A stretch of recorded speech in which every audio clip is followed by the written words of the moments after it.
500 கோடி ரூபாய் கோவில் சொத்தை காணோம். இதை அபகரித்த நபருக்கு உணவுத்துறை அமைச்சர் சக்கரபாணி அவர்கள் 2026 சட்டமன்ற தேர்தலில் நத்தம் தொகுதியில சீட்டு வாங்கி கொடுக்க போறாரு. இந்த நபருடைய பெயர் ஷேக் சிக்கந்தர் பாட்ஷா. இந்த நபர் திமுகவின் நத்தம் மத்திய ஒன்றியத்தோட செயலாளராகவும் பேரூர் கழக செயலராகவும் இருக்கா. அப்படி இந்த ஷேக் சிக்கந்தர் பாட்ஷா இது நத்தத்தில் இருக்கக்கூடிய சிவன் கோவில் சொத்துங்க நான் பேச போறது. இந்த சொத்து ஓஎஸ்ஆரின் படி, ஓல்டு சர்வே ரிப்போர்ட்டின் படி என்னவா இருக்குன்னா 1820 காலகட்டத்தில் இது கோவிலோட சொத்தா இருக்கு. அதோட பரப்பளவு எவ்வளவுனா சர்வே நம்பர் 29/30 படி, சர்வே எண் 29 படி 2 ஏக்கர் 1 சென்டும், சர்வே எண் 30 படி 1 ஏக்கர் 32 சென்டும் இதோட பரப்பளவு. இது ஓஎஸ்ஆர் படி 1820 கோயில் சொத்தாக இருக்கு. ஆர்எஸ்ஆர் படி 1910-20 இது கோவில் சொத்தா தான் இருக்கு.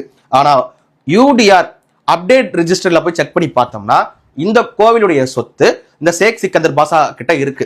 என்ன பண்ணியிருக்காங்கன்னா ஏதோ ஒன்று பண்ணி 2021 இந்த சொத்து சுலேகா பிபி எனக்கூடிய நபர்கிட்ட இருக்கிறதாகவும், அந்த சுலேகா பிபி என்ற நபர் பீர் முகமத்துக்கு எழுதி கொடுக்குறாங்க. பவர் பட்டம் விற்க கிடையாது, பவர் கொடுக்குறாங்க. அந்த பவர்லேயே நீ என்ன வேணாலும் பண்ணிக்கலான்ற மாதிரி தான் எழுதி வச்சிருக்காங்க. சரிங்களா? அடுத்து 2022 இந்த சுலேகா பிபி அவங்க இறந்துடுறதா சொல்லி ஒரு டெத் சர்டிபிகேட் கொடுத்து அந்த சுலேகா பிபி அவங்க வாரிசு என்ன பண்றாங்கன்னா இந்த ப்ராப்பர்ட்டியை எம் ஷேக் சிக்கந்தர் பாட்ஷாக்கு மாத்தி கொடுக்குறாங்க பவரை. இந்த கோவிலோட ப்ராப்பர்ட்டியோட வேல்யூவேஷன் எவ்வளவு தெரியுமா போட்டிருக்காங்க? எந்த ஊர்லயாச்சு ஏக்கர் 400 ரூபா 500 ரூபாய்க்குன்னு போட்டிருப்பாங்கன்னு கேட்டா எனக்கு தெரியல. இதுவே ஒரு முறைகேடு தான்.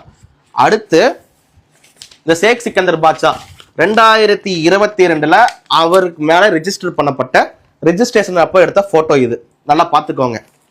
இந்த நபருக்கு தான் உணவுத்துறை அமைச்சர் திண்டுக்கலுடைய சிஎம் சீட்டு வாங்கி கொடுக்கறதா சொல்லியிருக்காரு.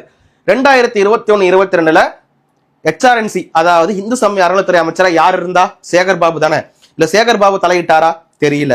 அமைச்சர் சக்கரபாணி தான் இதுக்கு முழுக்க முழுக்க பின்னாடி இருந்தாலும் கேட்டா தெரியல. எப்படி இந்த கோயிலுடைய ப்ராப்பர்ட்டி இவங்க பேர்ல வந்துச்சு? ஷேக் சிக்கந்தர் பாட்ஷா மேல தன்னிலை விளக்கம் கொடுக்க தயாரா? இதை நாங்க நீதிமன்றத்துக்கு கொண்டு போக போறோம். பாஜக சார்பாகவும் இந்து முன்னணி சார்பாகவும் நல்ல ஞாபகம் வச்சுக்கோங்க. சிவன் கோயில் சொத்தா இருந்தாலும் சரி, எந்த கோயிலோட சொத்தா இருந்தாலும் சரி, அது அந்த கோயிலுடைய இறைவனுக்கு சொந்தம். கோயில் சொத்தை ஆட்டை போற திமுகவை ஆட்சி கட்டில இருந்து நம்ம அகற்றுவோம். இதை நான் காமிச்சது ஒரு சாம்பிள் தான். இன்னும் பல சாம்பிள்கள் இருக்கு. அதை நான் காட்டுறதுக்கு டைம் இல்லை. நான் காட்டணும்னா 5 மணி நேரம் வீடியோ போடணும்.